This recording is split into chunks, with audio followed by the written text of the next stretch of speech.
Session में फिर एक बार स्वागत करता हूं। सेकंड सेशन जो स्वागत है भाषण हेतु हमारे समक्ष आएंगे हरीश जी।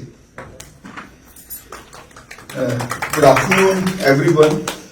On behalf of Sapsindhu Literature Festival team and on behalf of Nivedita, I warm welcome to all of you, all present in this session, all the group of distinguished guests, speakers, audience, for this session on Sapsindhu Public Administration, Urban Development and International Perspective.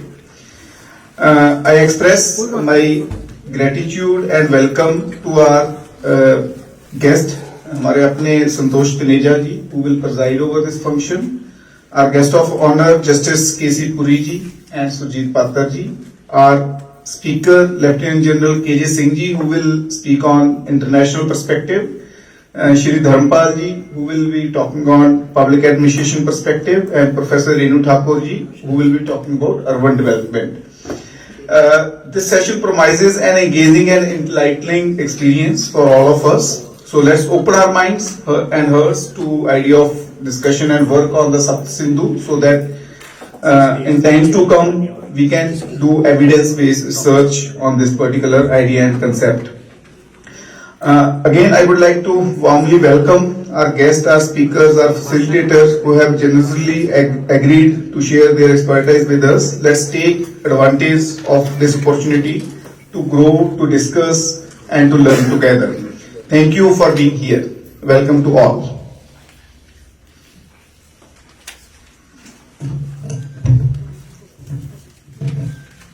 अस्तो मां सद्गमय तमसो मां ज्योतिर्गमय मृत्युर्मां अमृतम गमय। बृहद आरण्यक उपनिषद के इस श्लोक से हम अपने दूसरे सेशन की शुरुआत करेंगे, जिस श्लोक में कहा गया है कि हमें सत्य, ज्योति और अमृत इनकी तरफ प्रेरित करने के लिए कहा है इस श्लोक में। और जब भी बात सत्य की खोज की होगी, जब भी बात अमृत की खोज की होगी, तो हमेशा ज्ञान का ही सहारा लेना पड़ता है, क्योंकि ज्ञान ही प्रकाश का सूचक है। और किस तरह से असत्य को परोसा गया है हमें। मैं खुद एकेडमिक्स में से जुड़ा हूं, पब्लिक एडमिनिस्ट्रेशन का स्टूडेंट हूं। अगर हम अभी यहां पर बैठे सभी लोगों से पूछें कि किस तरह से who is the father of political science, तो हमें पढ़ाया गया अरिस्टो। लेकिन जितने भी लोगों ने पॉलिटिकल साइंस, पब्लिक एडमिनिस्ट्रेशन पढ़ी है, और अगर उन्होंने चाणक्य को पढ़ा है और चाणक्य की सप्तांग थ्योरी को पढ़ा है, तो वो बताएंगे कि नहीं, सबसे पहले अगर फिलोसोफर रहे हैं पॉलिटिकल साइंस के, अगर फादर कहा जाना चाहिए, तो not only political science but military science and also the administrative science. तो किस तरह से सत्य को प्रकाशित करना है, क्योंकि ज्ञान ही प्रकाश है।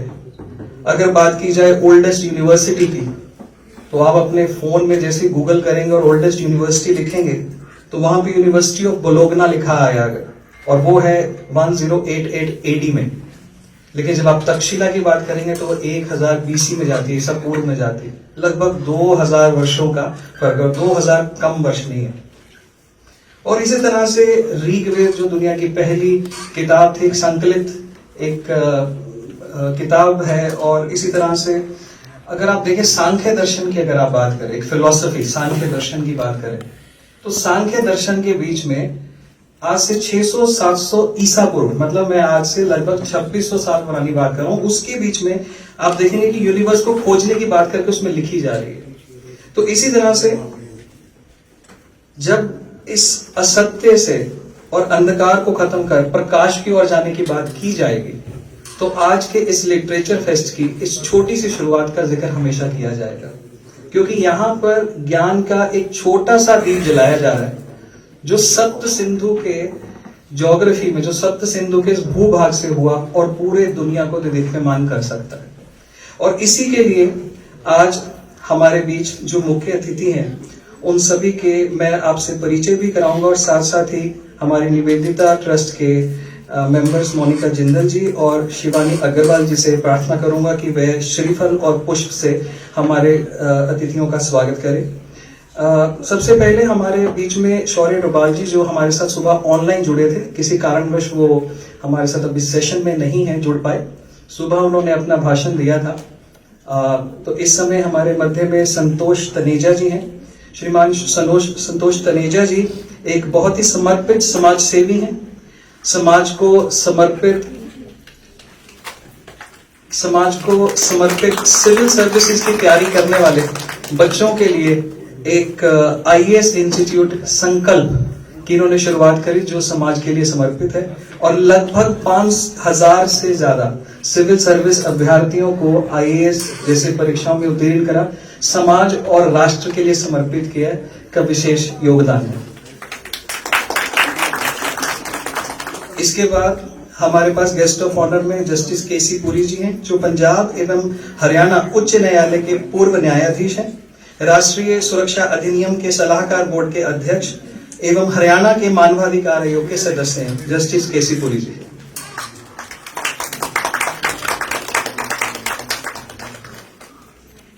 इसके बाद लेफ्टिनेंट जनरल केजे सिंह जी, एक बहुत ही डेकोरेटेड ऑफिसर, एवीएसएम अति विशिष्ट सेवा मेडल और परम विशिष्ट सेवा मेडल, भारतीय सेना के पूर्व जनरल और office in commanding in chief.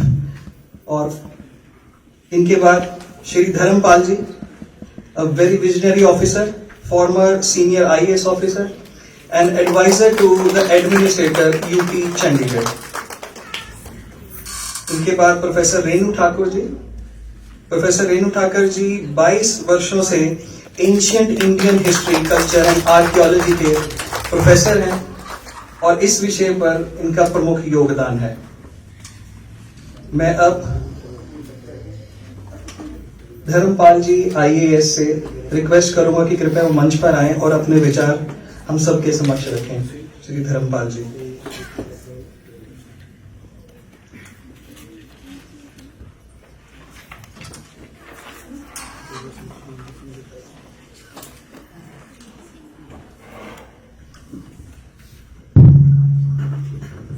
Very good afternoon, respected dignitaries on the dais.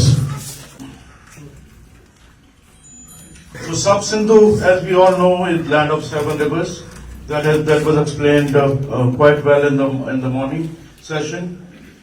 About 1400 sites have been excavated so far, and these sites are located in Balochistan, Sindh, Gujarat, Rajasthan, and the banks of Gagar Hakra River, which is also known as now erstwhile Saraswati River, and some of the sites have also been found in Narmada Valley. And the extent of this civilization, 12.5 lakh square kilometer. I think this makes it the largest civilization ever found in the world, largest ancient civilization ever found in the world. So that's indeed very remarkable. So a timeline, Kalsi Saab had explained in the morning quite in detail. I mean, starting from, about 10,000 years back till now, I think. So I will just go through very quickly through that. Early Harappan phase was from 7,000 BC to about 26,000 BC. I think the agriculture was taking root during this phase. Farming settlements were being established in the Indus basin, and first sign of urbanization were getting emerged. During the mature Harappan phase was from 26,000 BC to about 15,000 BC, and it saw the rise of great Indian cities like Mohenjo-daro and Harappa. Hundreds of towns and cities were established through the Indus Valley, and Indus script also got developed during this period. And during the late Harappan phase, 1900 BC to 1300 BC, that is the decline phase of this civilization. There are many reasons for that decline. The primary reason appears to be the climate change and migration to other areas. So this is the map of the entire Indus civilization. So there are 7 rivers. You can see this is the Indus River, the first one. Then you have Chenab. Then you have Satluj, Ravi, Byas. And this indicated line of Saraswati, course of the Saraswati River. And as you can see, the dots are representing the sites which has been excavated. So these are the sites which are mostly located on this Saraswati basin. So I think Saraswati River played a really very important role in the early phases of the development of this Sub-Sindhu civilization. And I think during the around 2000 BC, due to climate change, due to tectonic plate movements, the rivers started drying up. And then I think in the traditional theory, you must have noticed that there is a theory of Aryan invasion, but there is not much proof of that. Not much of evidence has been found.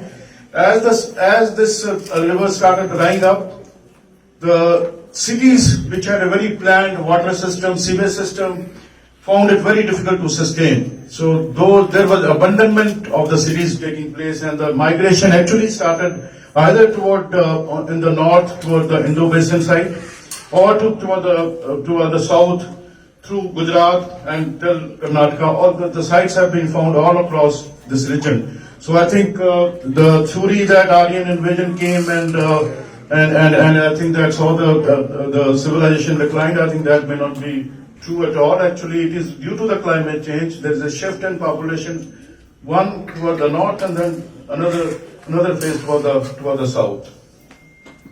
So total, I think there are about 1,400 sites. 1925 sites are in India, about 475 in Pakistan. As well mentioned in the morning, 80% sites are located between the plains of Sindhu River and Ganga River, and most of the sites are on the Saraswati River course.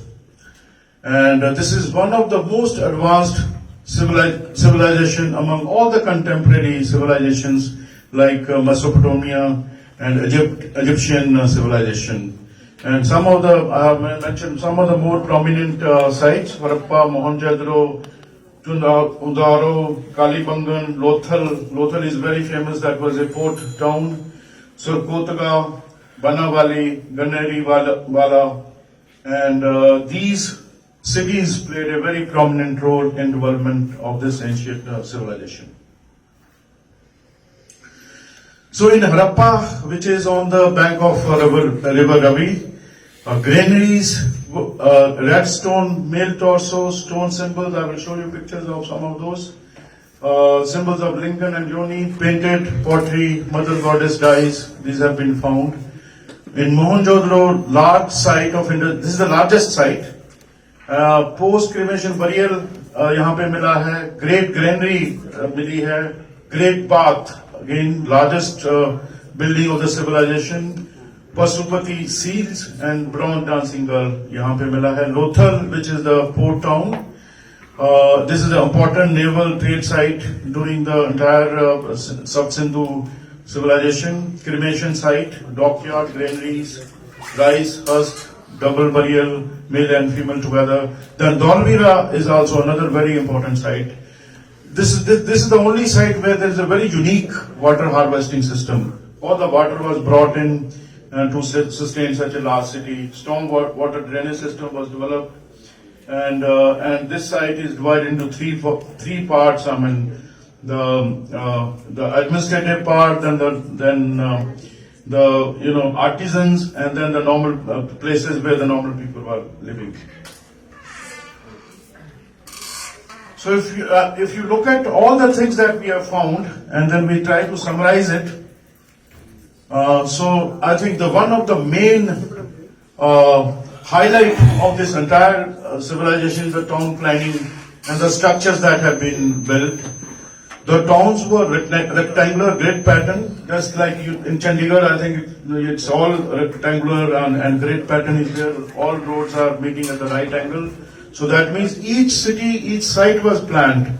The drainage system, the water system were planned, and then the settlements were built. So that's really about 5,000 years ago, to think of such a level of planning, I think you would require a lot of engineers, a lot of architects to do that.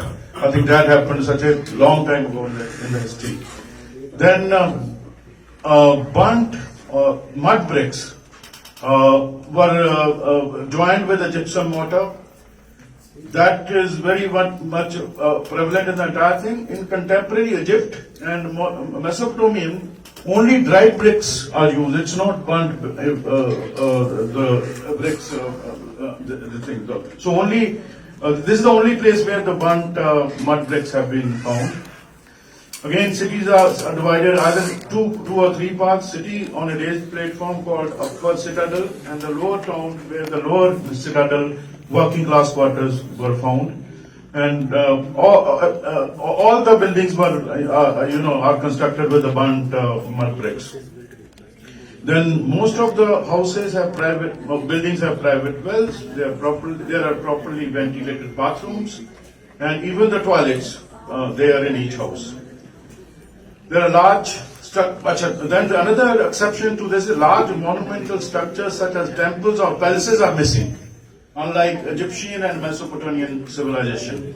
So then there was very advanced drainage system. So this is the port city of Lothal. This is a drawing based on the excavation that they have done. So you can see there is a port, and there is a loading platform, and there are workers' quarters and the settlements on the other side. So this is one of the, if you look at this is very, very nicely and very well planned. This is again the Lothal town city plan. Again, I think there is a mud brick wall around the city, and then this is the dock, and this is again the working platform where loading and unloading must have taken place, and then there is the sporting structures around the entire site. So this is again another bead factory that has been found. So this is the layout of that. There are workers' quarters. The seals were also being manufactured, which is a very controlled item by the government. There's a guard room, and there is a very systematically how it was produced. I think this is again very amazing in this entire slide. So this is a picture of the drainage system. So this has been excavated. This was all, I understand, it was covered, and this is when they uncovered it, and then this drainage system has been found. So there are manholes to, at a very regular interval. So this shows that each site was very well planned from the very beginning. You select the site, you study the site, look at the slope of each site. That's how you design the drainage system in each city. So this shows that how much planning went into each site in developing the settlement. So this is again a drainage system. The ratio of bricks which has been found in most of the cities is 1:2:4. So that means breadth of the brick is the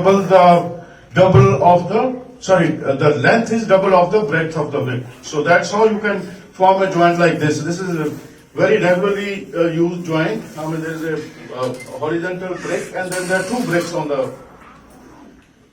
on this side. So this is, they call it an English joint now, but this was used 5,000, 6,000 years in Harappa civilization.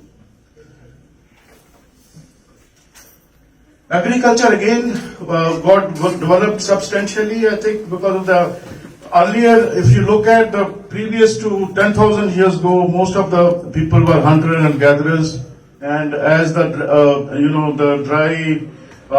ice age must have ended about 15,000 years ago. Then they came to the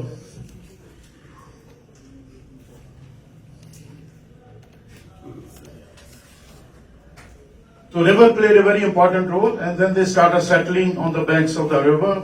And the major crops that have been found to be the wheat, barley, there is evidence of rice in Lothal and Rangpur. Other crops such as dates, mustard, sesame, cotton, and peas, etc., were also found to be grown in these settlements. And this was the first to produce cotton. Used animal-drawn wooden plow and stone sickles. Then nalas enclosed by dams were found, produced sufficient food grains and cereals, and these were received as a taxes from the peasant and stored in the granaries for wages and emergencies, same like Mesopotamia, and the animals were also domesticated. So this is the known as the first urbanization phase of India. Along with the stone, they were very well acquainted with the bronze. Sometimes bronze was the copper was being mixed with arsenic on tin, though these were little rare items, rare metals in this region. And the important crafts were spinning, spindle, bricklaying, boat making, seal making, terracotta manufacturing, and most of the pottery was made by using the wheel. And script, this is one of the oldest ancient script. It's a pictographical script, and it's written from right to left on one line and then left to right on the next line. So this is some of the the letters which have been found on some of the seals. So this is unicorn seal, which is one of the symbol of the civilization. If you look at that, there is a bull. Part of the body is bull, and then there is a horse, and then there is a deer. So it's a strength of bull, and the speed of horse, and the agility of the deer. So this was a symbol of entire civilization. So this is a mythological animal, but they used it to represent the civilization. Pottery of different large number of pottery has been found. So primarily it's a plain pottery, but then red clay was used. Red and black patterns have been found, and most of the pottery is wheel made. And but some of the pottery is also handmade. So I think these are some of the samples which have been shown here. I think seals, almost about 3,500 seals have been found in various excavation sites. These were used for doing the commercial transactions, or for identification purposes, or even for traveling to other places. I think that's for the movement of goods. So these are some of the samples of those seals. The art, bronze casting, this is the famous picture of the dancing girl. Then there is a picture of bearded man. Redstone figurines have also been found. A lot of terracotta figurines have also been found. This is the famous bearded man, and he is believed to be either a priest or a deity. So when you, I was given the topic governance. So I think there is no direct evidence of any administrative system because we are not able to decipher the script. So we don't know much about what kind of administrative system that they had. So we can only draw some conclusion based on some of the things that we have found. So this is one of the most complex and hierarchical society with different classes and occupations such as priests, merchants, artisans and farmers and laborers. There is a written script which is not fully deciphered. A remarkable urban planning which included grid-like streets, drainage system, public baths, splendid architecture which was mainly made of baked bricks and included houses and warehouses, impressive infrastructures which included dams, canals, wells, extensive trade and cultural exchange with other civilization, and it left a legacy on the history, culture, religion. So the legitimate question is so what kind of administrative system was required to deal with such a kind of different variety of things that they have built. So as I said, there is no clear evidence of a ruling class. Cities lack tombs, palaces, or dynastic art, which has been found in other civilization. And there is nothing to compare with well-built baths and community warehouses, as has been the case in other again Mesopotamia and Egypt civilization. In others again, focus was on building on tombs and palaces, but the common man dwelled in mud houses. But picture is reversed when we come to Sindhu civilization. Finest structures are built for convenience of the general public. And there is no substantial evidence of priest, king or slaves or outstanding armies in the civilization. So then how such a complex system of well-planned cities, residential, public building, water management system, drainage system, uniform system of weights and measure was being managed. Obviously, you need a very sophisticated and well-oiled administrative machinery to manage such a system. Use of standard script, standardized weights and measures, uniform city designs, and efficient public administration suggest that there was some sort of centralized control. The absence of perceptible conflict between the settlement implied that these were governed by a single authority. It was perhaps the world's most egalitarian early complex society, comprising a great degree of non-hierarchical, non-coercive, non-elite social and political formation. So there is a degree of, I think, democratization, degree of decentralization, there is a degree of a little bit of centralization. So this is one of the, I think, ideal administrative system they had, I think. That's how they were able to manage it. But there are theories about this. I mean, these are some of historians, and they are just speculating that what kind of system they might have. So some of the historians are saying it was a monarch ruled by a single hereditary figure, king or a queen, who governed through the trade and religion rather than a military force. So this theory is primarily based on the presence of big buildings such as Great Bath, Citadel, and which they say might have served as a royal or religious center. And some of the historians have proposed a theocracy ruled by a group of priests or religious leaders who combined political and spiritual authority.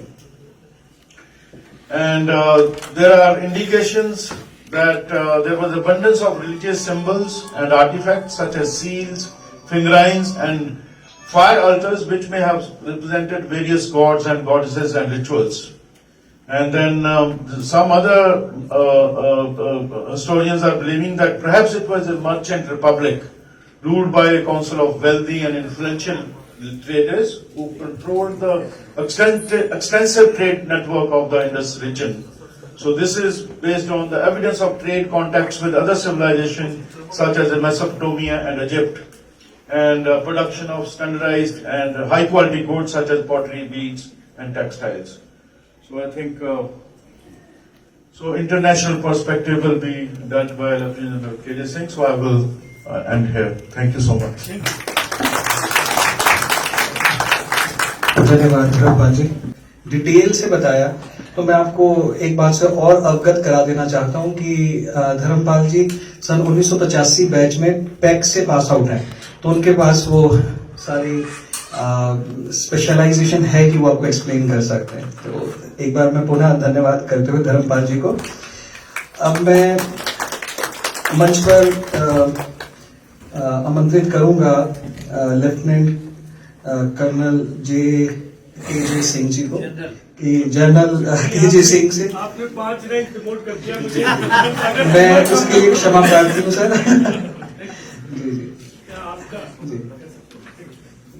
पहले धन्यवाद, बहुत शुक्रगुजार हैं सब सिंधु का जो ये आयोजन किया गया है, इसमें आपने मुझे भी शामिल किया। मैं खास तौर से अभिवादन करना चाहूंगा संतोष तनेजा जी का, जस्टिस KC पुरी साहब का, और जो मंच पे नहीं है डॉक्टर सुरजीत पाठक और शौर्या डोभाल जी, और उसके अलावा जो हमारे साथ जो सह पैनलिस्ट हैं, धर्मपाल जी जिनको अभी आपने सुना, ये चंडीगढ़ के एडमिनिस्ट्रेटर थे, लेकिन शायद आपको ये भी पता होगा कि मेयर का इलेक्शन इनके जाने के बाद जो अभी मेयर के इलेक्शन हुआ वो इनके बहुत जाने के बाद हुआ, ये आपको बताना चाहता था। और डॉक्टर रेणु ठाकुर जी जो इसके बाद बोलेंगी। तो दोस्तों, ये लंच के बाद का सेशन है, जैसे धर्मपाल जी ने बताया। मैं रिटायर होने के बाद, जिसको कहते री अटायर होने के बाद कुछ करने को नहीं होता तो लोग सेमिनार वगैरह में बुलाते हैं, तो वो ये भी कहते हैं कि अपना जो क्राउड और श्रोता है ना वो अपने साथ लेकर आना, क्योंकि आजकल सुनने वाले बहुत कम हैं।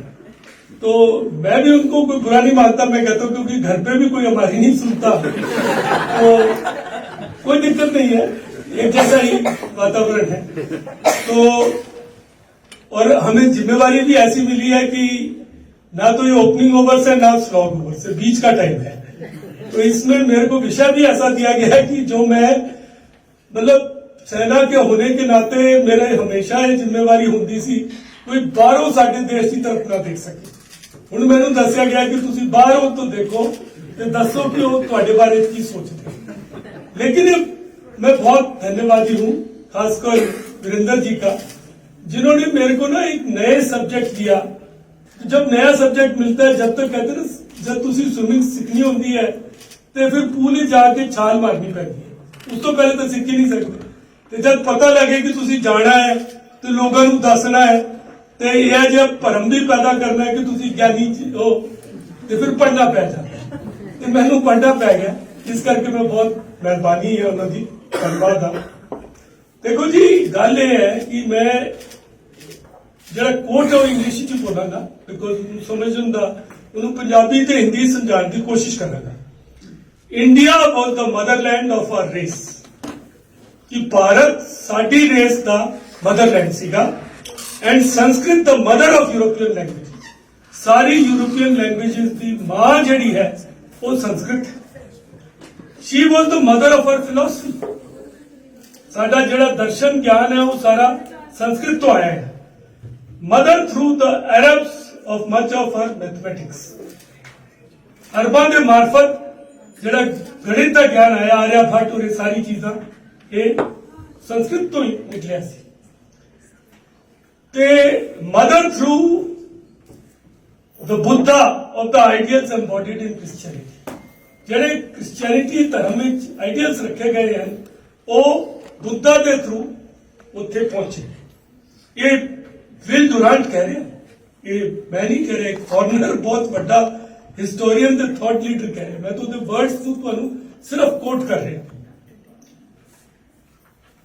Through the village community of self government and democracy, मतलब जिस तरीके नाल हुणे दस रहे सी धर्मपाल जी, जिस तरीके का प्रशासन चलता सी, सभा चलती सी, वो मैं भी दसांगा तुहानूं अगे जाके, ते डेमोक्रेसी उत्थों आई। And mother India is many ways the mother of us all, सारे दी मदर इंडिया। ए Will Durant has said this, it's not me who said this. लेकिन है कि जेड़ा नजरिया है वो ये है कि इंडिया एक ओरिएंटल डेस्पोटिज्म है, एक पूरब दी सामंतशाही है, राजे महाराजे होंदे सी, सपेरे होंदे सी, रोक ट्रिक चलती सी, इस तरह की गल्लां होंदियां, इस तरह दा discourse is going on, it's very common and there are comics on this, there are books on this, there are novels on this, you read this, that as if tigers would come into Punjab University and start killing us, or suddenly you'll see so many snakes will descend here. That was the discourse, and there was a feeling that there is no history. There are religious texts, there are epics, Purans. They say Mahabharata is just a story, Ramayana is just a mythical, and this has gone on for many years. This has happened even in our courts. This has been thought like this. And they thought that history only began from Mughal period. But then the question arises, and I am not an expert, there are a large number of experts here who are sitting here who have addressed us also. But to me, it appears it is because Indus Valley script is still undeciphered. So we really authentically, scientifically can't say what it is conveying. If it was internationally accepted, like people say Ayurveda, there is no scientific evidence, a body of that. So one priority for you academician is to establish the authenticity or deciphering of Indus Valley script. The second thing is our materials on which our whatever history was written were fragile, birch, ताम्रपत्रास, इस तरह के जो कि preserve भी नहीं। Language भी different थी, हमारी ट्रेडिशन भी ओरल थी कि मर्दानिया रबाब छेड़ पानी आई है, इस तरह की ट्रेडिशंस थी हमारी। हमारे जो ट्रेडिशन को चलाते थे वो भी कौन थे? वो लोग जो थे वो भट्ट थे, चारण थे, जिनका सर्वाइवल इसी पे था कि श्री 108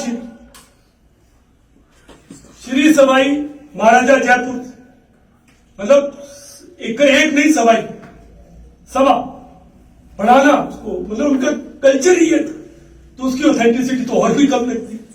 तो हमारे इसमें ये एक रिवाज था, लेकिन आपको कभी सोचना चाहिए, हमारे बीच कबीर भी था।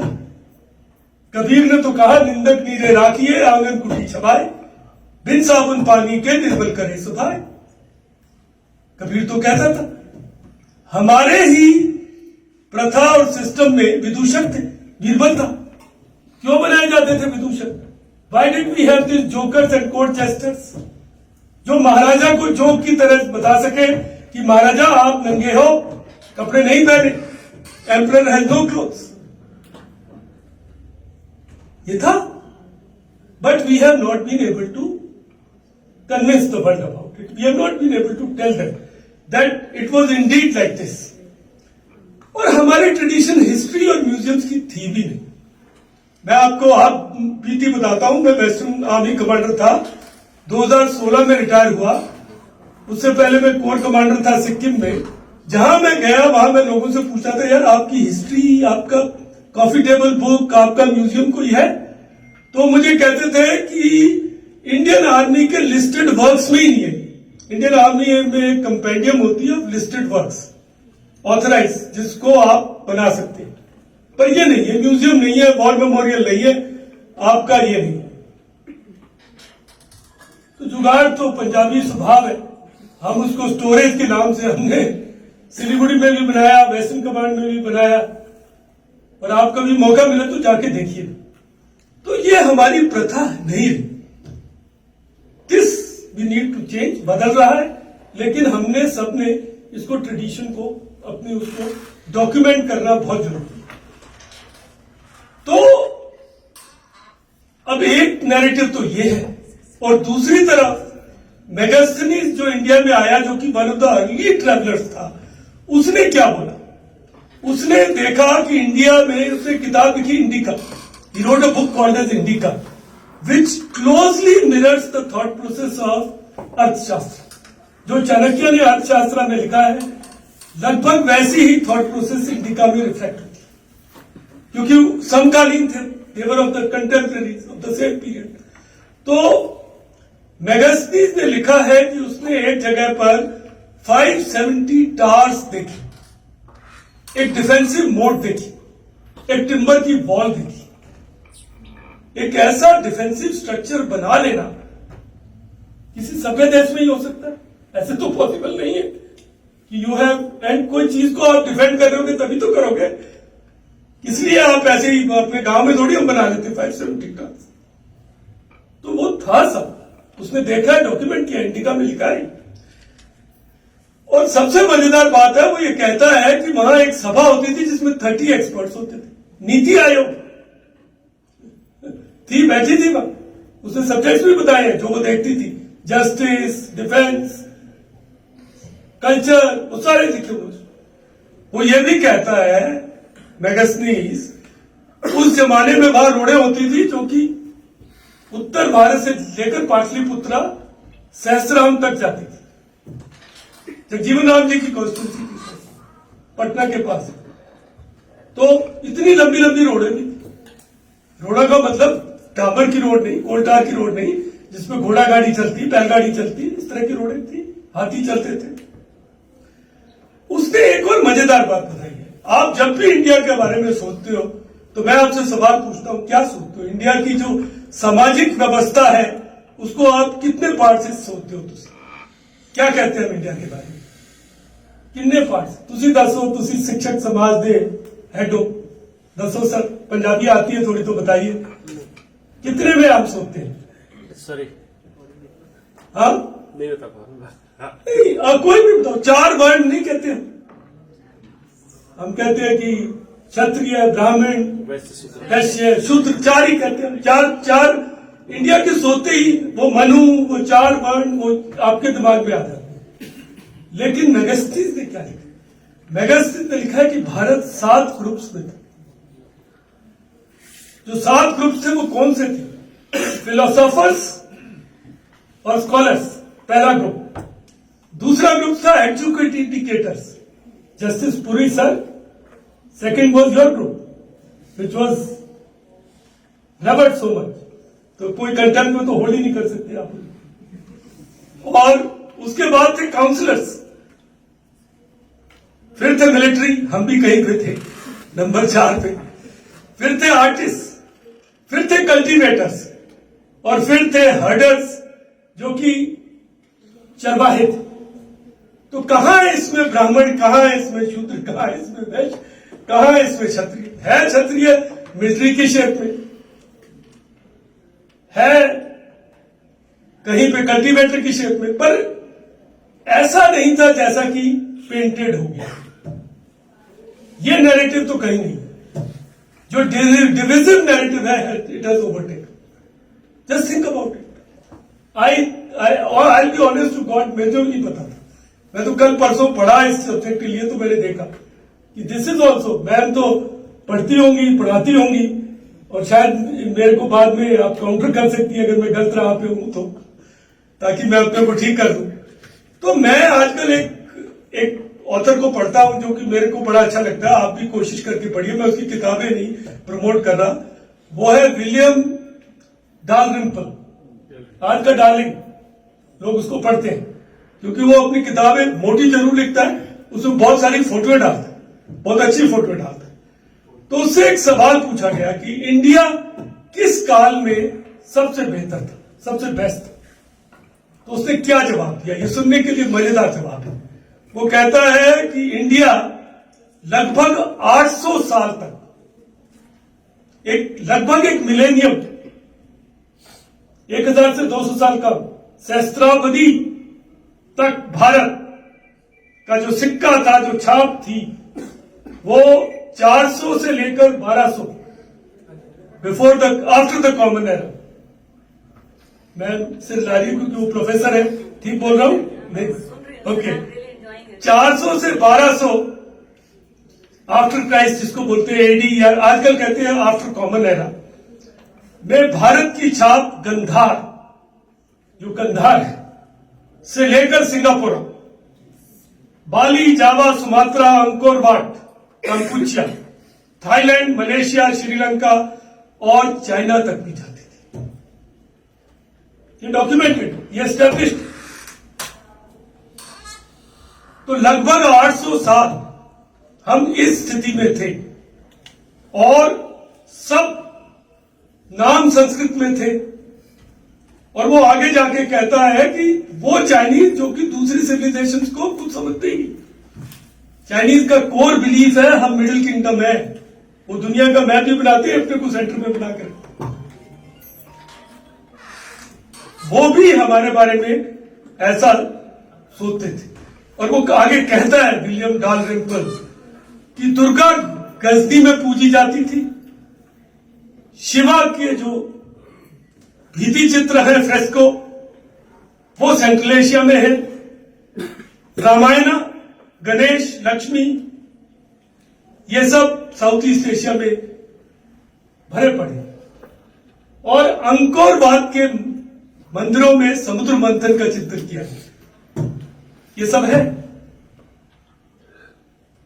और ये सब जो है वो किसी फौज के बल पे नहीं था उस टाइम पे इंडिया के पास इतनी बड़ी कोई फौजें नहीं थी कोई ऐसी नेवी भी नहीं थी कि साउथ ईस्ट एशिया में ऐसे चला जाए ये सारा हमारी soft power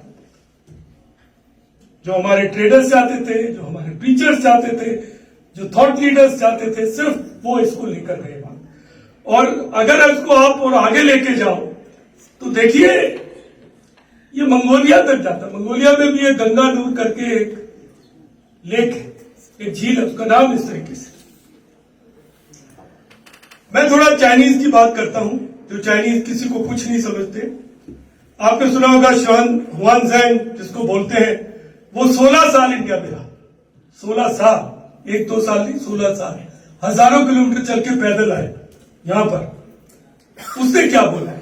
the country in the world most admired by educated people is India.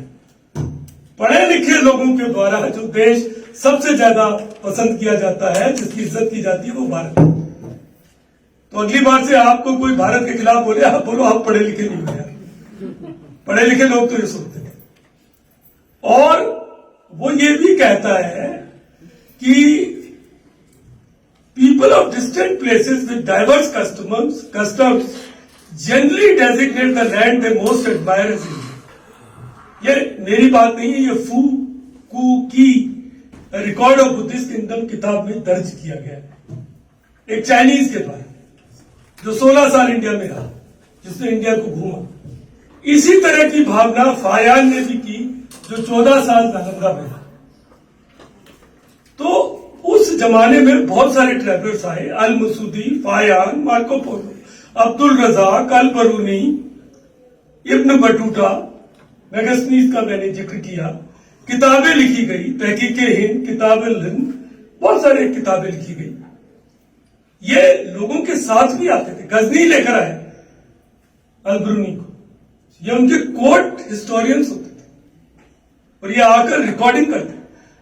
ऐसे थोड़ी कोलंबस इंडिया के लिए निकल पड़ा, वो तो पहुंचा नहीं इंडिया, उसको किसी ने बताया ना सोने की चिड़िया है, या कल्चर है, या वेल्थ है, तो जाओ, तो निकल पड़ा उस तरफ। तो उस जमाने में देखिए, मेरे को विलियम डालरिम्पल की एक बात बहुत जबरदस्त लगी। मैंने वो किताब पढ़ी अच्छी तरह से, और कल मैंने उसको स्किप रीडिंग करी। इंडिया की स्टोरी जो है वो 2 पार्ट्स में है। एक पार्ट्स में जो है वो है बुद्धिस्ट स्टोरी, जिस तरीके से बौद्ध धर्म फैला। बौद्ध धर्म गंधार में भी गया, आपने भामियान बुद्धा के बारे में पढ़ा, सुना है, चाइना पहुंचा, और समुद्र के जरिए मलेशिया और ताइवान तक गया। तो लैंड रूट से भी गया सिल्क रूट पे, और सी रूट से भी गया। ये एक कहानी है बुद्धिज्म की। लेकिन एक कहानी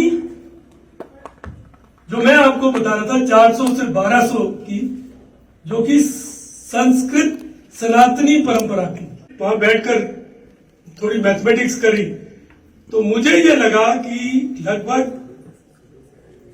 2000 साल तक हमारा बोलबाला, जिसमें 800 साल तो जो मैंने आपको बताए इसके, और लगभग 700 साल वो थे जिसमें कि हमारी जो तक्षशिला यूनिवर्सिटी है उसका आधिपत्य था।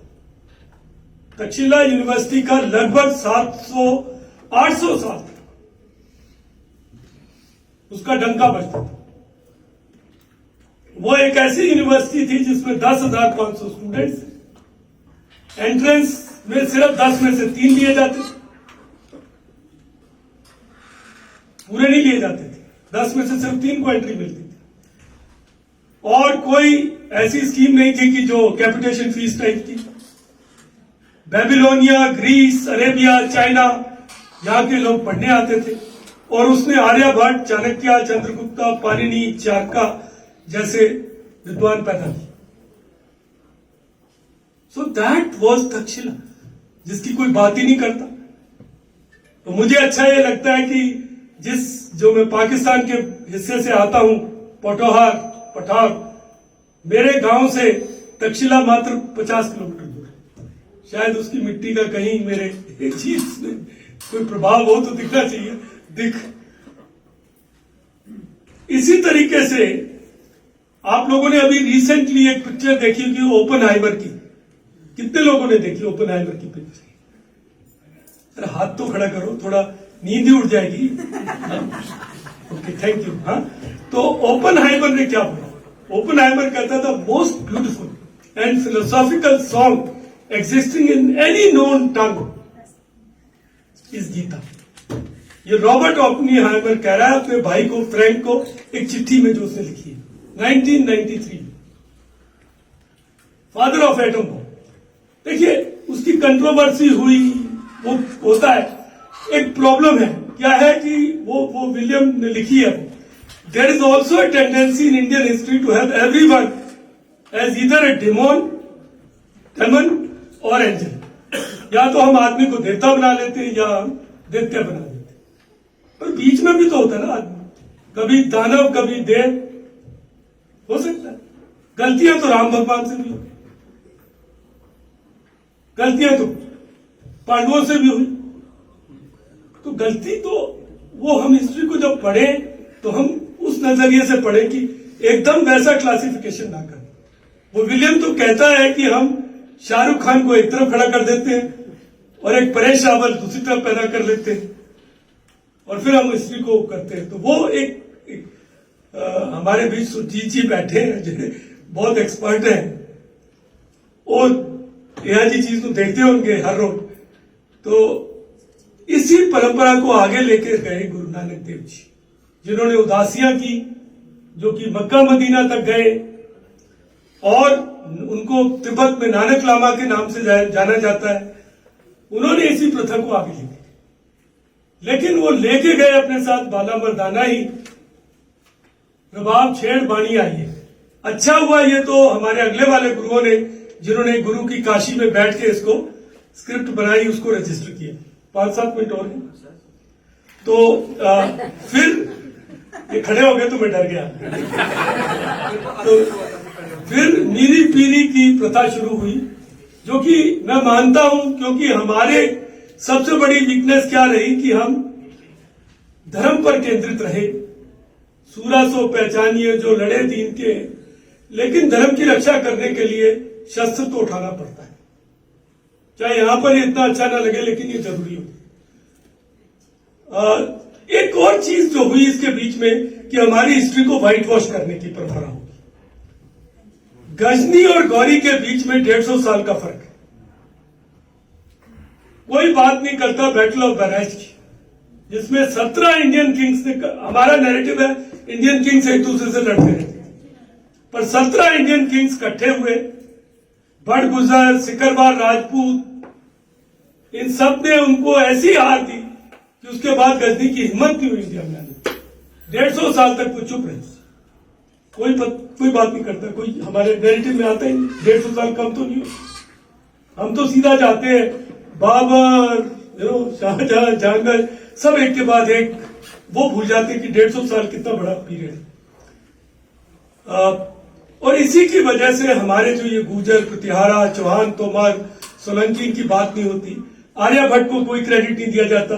जगदीश चंद्र बोस, जिसने कि मार्कोनी से पहले रेडियो बना दिया था, और अपनी यूनिवर्सिटी के नरेंद्र सिंह कपाल, जिन्होंने ऑप्टिक फाइबर को बना दिया, नोबेल प्राइज के हकदार, पर है ही नहीं, एडवोकेसी नहीं है, पीछे से जोर ही नहीं है। तो ये प्रॉब्लम्स हैं। कहीं ना कहीं मैं अब आखिर में आ गया हूं, बिल्कुल थोड़ा सा टाइम 2 मिनट और लूंगा। देखिए, कहीं ना कहीं कहा गया है, और ये सबसे पहले हमारे धर्मों में बोला गया, पवन गुरु पानी पिता माता तर्त मात। अब पानी जो है वो एक बहुत बड़ी चीज है। ये सब सिंधु पानी से संबंधित है। अगर आज जब मैं आ रहा था, मेरी कार पे एक मेरा फेवरेट गजल है जो कि सज्जाद अली ने गाई है, जो कदी इथो रावी लंघ जावे तो खयाती पंजाबी बन जावे। सुनना आप आ जाकर, जे रावी च पानी कोई ना ते साडी कोई कहानी कोई ना। ये पाकिस्तानी का दर्द है, और ये होना भी चाहिए, मैं तो कहता हूं, क्योंकि अब हमने रियलाइज किया है कि पानी के ऊपर हमको अधिकार जमाना पड़ेगा। ये हमारे साथ गलत हो रहा था। ये हमने ट्रीटी की, उसके बावजूद हम नहीं यूज कर पा रहे थे, और हम एक रिस्पॉन्सिबल राइपेरियन स्टेट है। चाइना ने हमारे साथ क्या क्या किया, पारेचू, दूसरी जगह पे। आज हम इस स्थिति में हैं कि जब हम पाकिस्तान ने पानी का कभी सम्मान नहीं किया। पाकिस्तान में फ्लड्स आते हैं, पाकिस्तान में सैलिनिटी की प्रॉब्लम है। तो एक और कविता है, आप कभी जाके सुनना, सुरजीत जी ने सुनी हो, कि वो कहते हैं रावी चो वगन तीन दरिया, दो सुखे थे तीजा वगे ही ना। ये हालत शायद नीचे होगी, लेकिन मैं जब पंजाब यूनिवर्सिटी में पहली बार लेक्चर लेने गया इंडस वैली सिविलाइजेशन पे ओपन लर्निंग में, तो एक बंधु खड़े हो गए, वो कहते पानी ताजी एक रुख होंदी है शाखा, असी उन्हां नाल किस तरीके नाल बंटवारा कर लांगे। मैं कहा तुसी हरियाणा नूं तां दिंदे नहीं ते पाकिस्तान नूं लुटाई जा रहे हो। ते ये सब सिंधु का जिहड़ा पानी है, ये भी एक समस्या है जिन्होंने देखना चाहिए। ये जरूर आपां नूं डिस्कोर्स पैदा करना चाहिए ते सोचना चाहिए। इसके असली हकदार असी हैं, असी रिस्पोंसिबल तरीके नाल इस्तेमाल करते हैं, लेकिन इसका हक साडा बनता है। ते अगर हमने कभी विश्व गुरु और विश्व मित्र बनने की जो हमारी वो है, तो हमको अपना डेवलपमेंट करना पड़ेगा। मैं तो हम सभी को कहता हूं, ना किसी के अभाव में, ना किसी के प्रभाव में, जिए केवल अपने स्वभाव। हमको अपनी परंपराओं से चलना चाहिए, दूसरों की बात सुननी जरूर चाहिए, लेकिन अपने मानक और मापदंड खुद बनाने चाहिए और उसके ऊपर खरा उतरना चाहिए। तो लास्ट में मैं फिर से एक फॉरनर को कोट कर देता हूं, India will teach us the tolerance and gentleness of the mature mind, understanding spirit and a unifying, pacifying love for all human beings. This is once again Bill Durant saying it in a book called as Dancing with Shiva. What he is missed out is that a smarter India, very conscious of its interests, will know how to play game. एक नया भारत जो अपने interest को अच्छी तरीके से समझता है, वो सिर्फ लेक्चरबाजी से बचकर अपने हकों के लिए खड़ा भी होगा और लड़ेगा। That is what is my concluding this thing. Thank you for listening to me. Sorry I exceeded myself.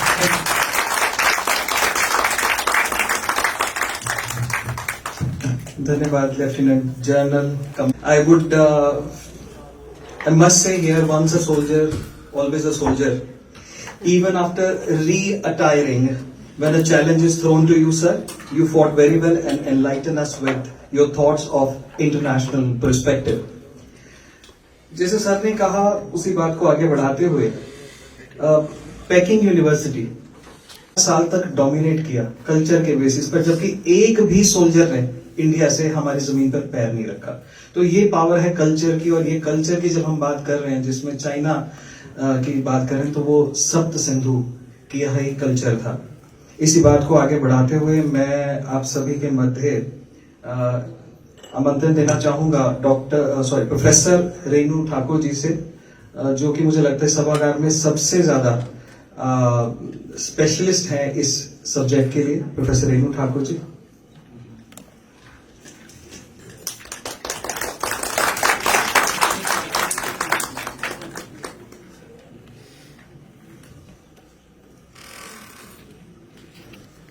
with some kind of metallic piece, because they knew metal, they knew the use of metal, they knew the use of stone, then they were very good at all this. And we have seals. Now what was the role of these seals? But these seals were having any economic or any religious importance? Whether these seals were used in transactions? Now, this is again a major problem which we need to look at, and which our students need to work on. Because when we talk of punch-marked coins, these are the earliest coins known in Indian subcontinent, and it is believed that these coins possibly were minted somewhere in 800 BC. That is the date roughly assigned to these. But these particular coins are of silver. These particular coins bear certain symbols, and these symbols, in some cases, they resemble the script, the syllable script of the Harappans. Now, this is a major thing, that how these signs are coming on these piece of metal. The major problem is there is no other legend on them. Usually on coins we have inscriptions. But these coins do not have any inscription, but these have these symbols. So, if we decipher Harappan script, I think the enigma of these symbols on the coins would also, be somehow will be clear to us. Another problem which we come forth, sometimes it is said that how Harappan civilization or the matured Harappan civilization, turned into a major urban civilization. So there are various causes which are cited. Some of the historians are of the view that possibly it happened so because of trade contacts. Now, trading what? Without agriculture surplus or without any manufactured item, there cannot be trade. So basically, this particular viewpoint is not very weighty. Another scholar, D.K. Chakrabarty, is of the view that possibly there was a number of crafts which became very popular during this period. Maybe from pre-Harappan to mature Harappan, many new crafts, those were adopted by people. And maybe because of the adoption of these crafts, maybe there were many things which were produced, such as we all know that they were producing jewelry, they were producing, faience bangles, a synthetic material they were making in the mature Harappan period, and they were making, they were selling it to the market. And we also know that they were bringing from Afghanistan some unfinished beads. And these unfinished beads were finished in Ropar, in Lothal, in Harappa, and at other places. And then these finished beads were sold in international markets. Now, was international market at that time was happy with the barter? Again, a question which needs to be, probed into, that how this was happening. Then definitely the glyptic art, this is something which is not seen neither in Mesopotamia nor in Egyptian civilization, that this art of carving was excellent and very, very refined art which was, being done by the Harappans. So when we talk of urbanization we talk of first urbanization, then definitely we see that no doubt there were huge cities, there were beautiful drainage system, there were beautiful roads, there were division of cities into 2 parts or 3 parts. The city was divided into citadel and lower town, and in some cases city had a middle town also, as in the case of Dholaveer. So it means that cities were having 3 different parts, and these 3 different parts were doing 3 different kind of activities also. And in some cases these citadels were bipartite. एक में एक citadel है, एक में citadel के 2 हिस्से हैं. एक citadel जो है वो लोअर टाउन के साथ ही मिला हुआ है. तो अगर हम ये कहें कि सारी सिटीज एक सी थी, तो ऐसा नहीं है. बहुत बार हम ये कह देते हैं कि हड़प्पा में सारी सिटीज एक सी थी, तो अगर बहुत करीब से उसको हम देखें तो ऐसा नहीं है.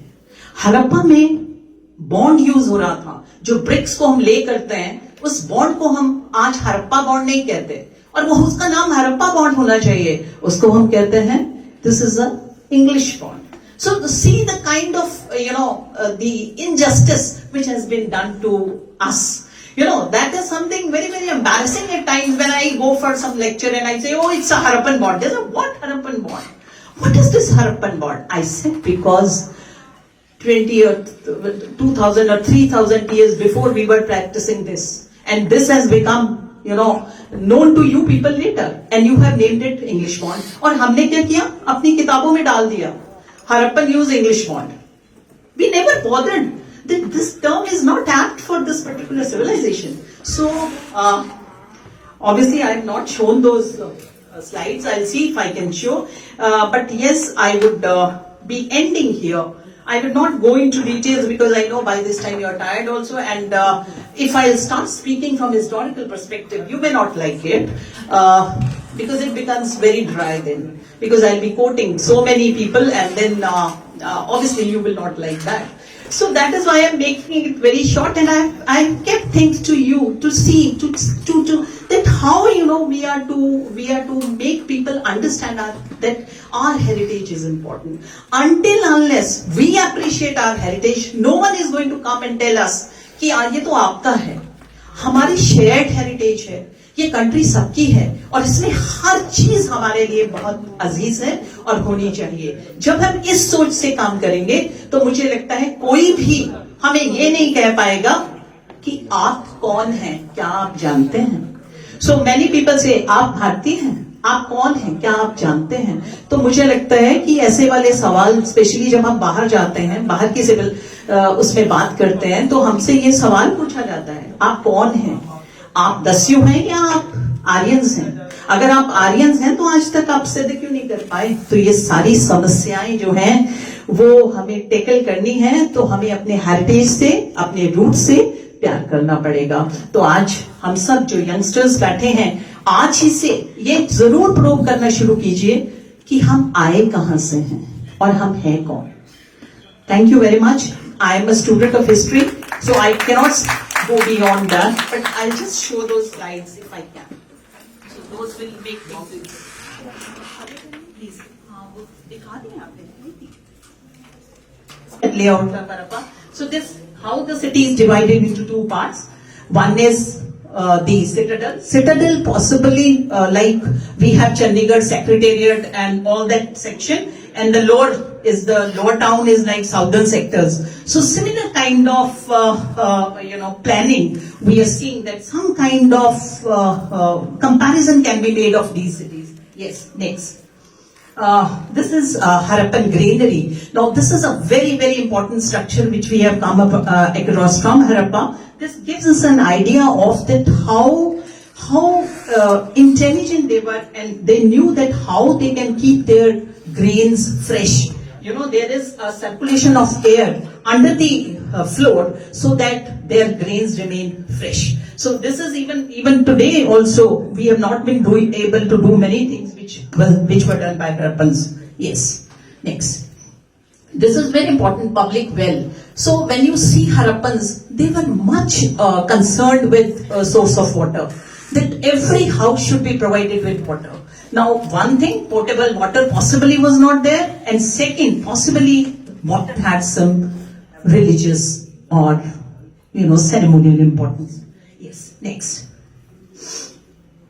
Again, this is not important. Again, this is Great Bath. You must have heard of this. This is in Mohenjo-daro. Till date, there is still a problem that what possibly could have been the purpose of this. I was there in physical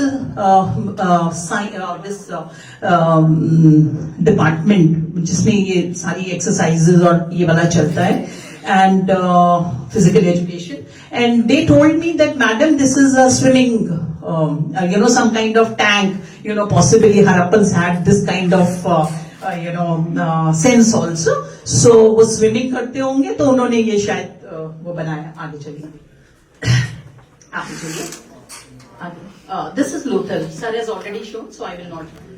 आगे चलिए. This is Kalibangan. This is very important. Now, why I am showing this? This Kalibangan is in Rajasthan. This particular town has yielded two parts. One is citadel and another is lower town. And the citadel is bipartite. Citadel के दो हिस्से हैं. एक north है और एक south है. और northern वाला जो है उसमें कुछ fire altars हमें मिले हैं. अब fire altars अगर हमें मिले हैं तो fire altars का क्या रोल होगा? Fire altars में कोई सेक्रीफाइस, कोई रिचुअल, कुछ यज्ञ ऐसा कुछ होता होगा. लेकिन इस चीज को भी कंटेस्ट किया जाता है. बीबी लाल excavated this site, and this is one of the most important site which gives us evidence of pre-Harappan, Harappan and late Harappan. So this becomes very, very important for us, and this also gives us evidence of plowed field, that Harappans knew how to plow a field. So this particular site is very, very important, and from pre-Harappan levels, you are getting plowed field evidence. This is Rakhigadi. Recently also excavation was going on. This is a site, Dholavir, and this particular site has three parts. Here is a middle town, here is a citadel, and there is a lower town. So this is a unique kind of town that others are having two parts, some have bipartite citadel, this has a third part also. Possibly what could have been the reason of having this third part? Possibly some kind of congregation, possibly some kind of celebration possibly was done in this particular city. And the city is very important because we have found 16 reservoirs in this particular city. And harnessing, sir has already said, I will not repeat. Next. Yes, Banavali, next. A few figures, those are important, please, ma'am.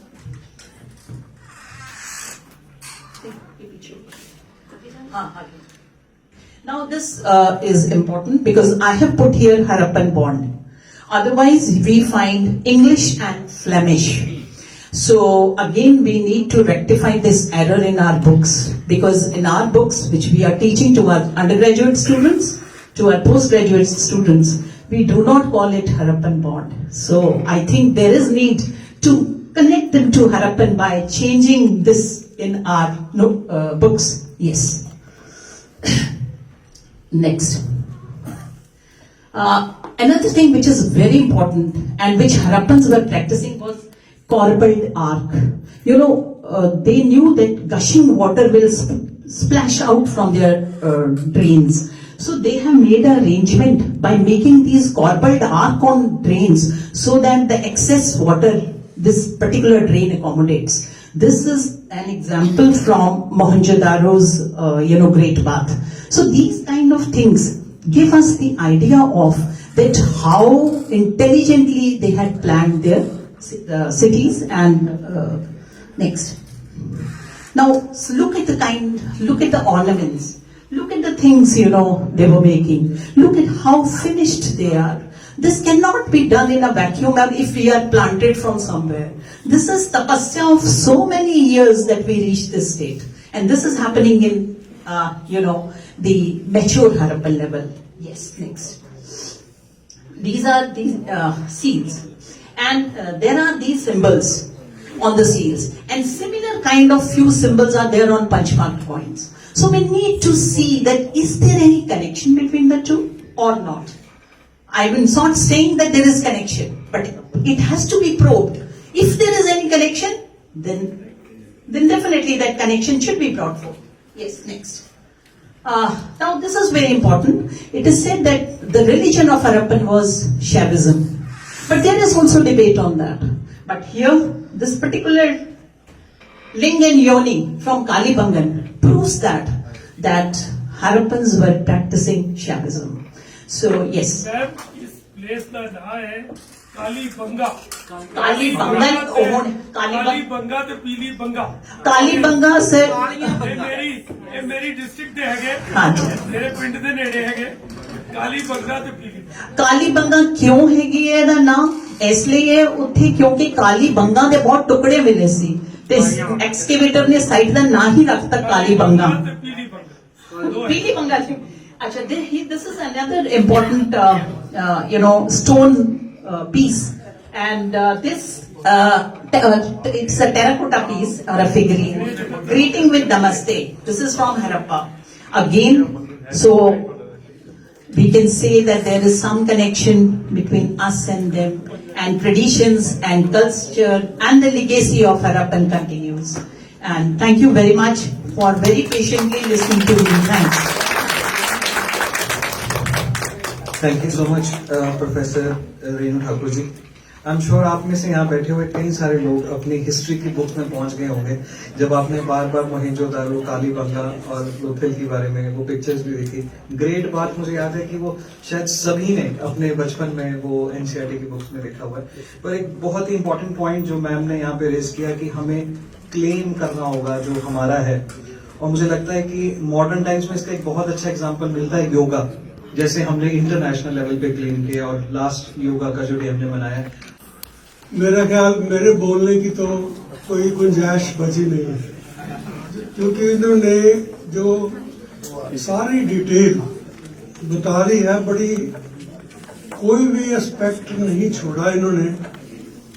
फिर भी पहले तो मैं निवेदिता इन जो इन्होंने initiative लिया है और पंजाब यूनिवर्सिटी ने आज का समागम का, मैं उनका धन्यवाद करता हूं कि भी जो हिस्ट्री है, हिस्ट्री के बारे में अगर अपने यूथ को पता होगा तो तभी वो यूथ है वो आगे प्रोग्रेस कर सकता है।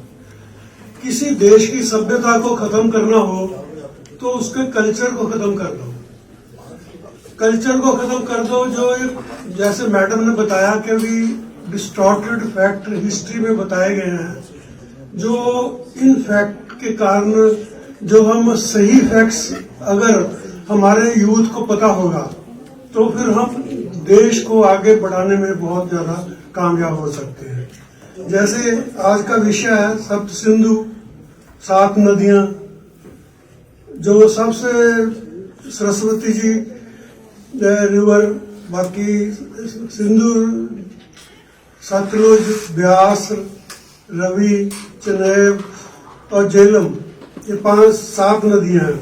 7 का महत्व जो कल्चर में है वैसे वो भी बहुत ज्यादा है। जैसे सप्त ऋषि हो गए, 7 days in a week, 7 colour in a rainbow, 7 स्वर होते हैं म्यूजिक में, सारे गमा पाना। जो शादी के वक्त 7 प्रोमिसेस ले जाते हैं कि भी ले जाते हो, ये बाकी एक 7 स्ट्रिंग्स होती हैं वीणा में, मतलब 7 का महत्व काफी है। जो सप्त सिंधु है ये अपनी कल्चर बहुत पंजाब की हिस्ट्री में सिविलाइजेशन के लिए बहुत इम्पोर्टेंट है। पहले जो लोग रहते थे वो नदियों के पास रहते थे। ये जो नदियों की जो महत्वता इसलिए हो जाती है क्योंकि पानी के बिना जीवन नहीं है। पानी होगा तो तभी जीवन चल सकता है। इसलिए लोग जो नदियों के पास रहते थे वो सभ्यता, फिर जो सबसे पुरानी सभ्यता है वो हिंदू सभ्यता है, जिसकी बहुत ज्यादा इम्पोर्टेंस है, जिसको फैक्ट्स है जो डिस्टॉर्ट करके बताए गए हैं। ये लोग इकट्ठे होकर रहते थे। जो भारत है एक अलग अलग रिलीजियस इसमें उस वक्त थे, मतलब एकता में अनेकता थी। सारे रिलीजियस इकट्ठे होकर रहते थे और प्यार से रहते थे। जैसे कि मैडम ने बताया कि आर्यन यहाँ पे आके सेटल हो गए। कुछ का विचार था कि आर्यन ने आके यहाँ पे इन्वेड किया था।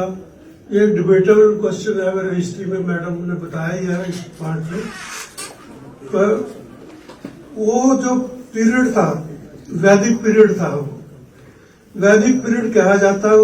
उसमें जो 4 वेद अपने हैं, ऋग्वेद, समरवेद, यजुर्वेद, अथर्ववेद, उसके इर्द गिर्द जो सभ्यता सारी उस वक्त थी। ये उस वक्त जो प्रोग्रेस थी बहुत ज्यादा थी। जैसे कि मैडम ने बताया ही है कि भी मोहनजोदड़ो, हड़प्पा और मोहनजोदड़ो सभ्यता है वो काफी हाईली कल्चर थी।